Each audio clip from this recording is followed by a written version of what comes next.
know Amanda's filming this, it's going to be heavily edited.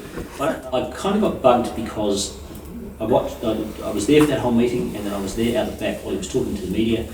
I was basically here to Amanda away from when he was being interviewed by TV3, and I saw everything that went on, I heard everything that went on, and I watched it on the news that night, and I wondered whether I was actually in the same room because of what they'd done with what he'd said. Every word that he said had come out of his mouth, but the order that it came out in was different.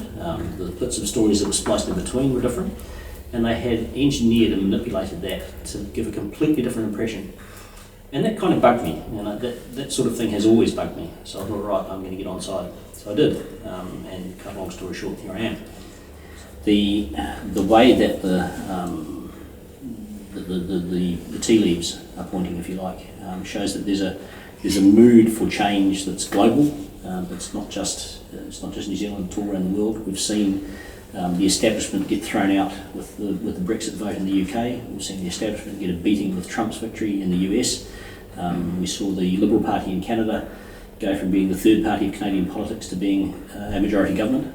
But that's another indication. Their victory, the Liberals' victory in Canada, is another indication of the degree to which peoples all around the world are rejecting the establishment status quo that has been in place for decades on end. And people, I think, all over are coming to the realisation that everything they've been told and everything they've been offered from both sides, as it's generally organised in Westminster-style democracies, is much the same. It's both sides, be it left or right. It's Pepsi and Coke. It's red and blue. There's actually no fundamental difference between them.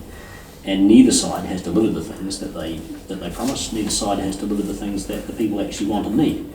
And that's why there's this kind of global rejection of the establishment. And that's really what cost Hillary Clinton in the US. Not the fact that that she was perceived as being a less capable operator, but more the fact that she was just the establishment again. Whereas Trump came across as being not the establishment. And whether people like him or not, he was very obviously different. A lot of people suddenly came to the conclusion that, well, we can go with what we've always had, we're going to end up with what we've always been given. And they went for the alternative instead. Why we've chosen very deliberately to go into this as one part of a three-way race. That's why we're not getting to bed with anybody. Winston has always said that we will not do deals before the people have spoken. That's proven, like many things that he says and does, to be the wise course of action. It doesn't leave us open to any kind of suggestions or perceptions of anything being prearranged, which it's not.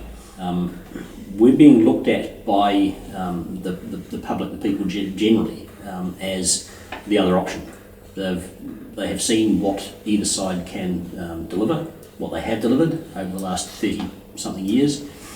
A lot of people have had enough of that, and they're looking for an alternative that is credible, but that is also capable.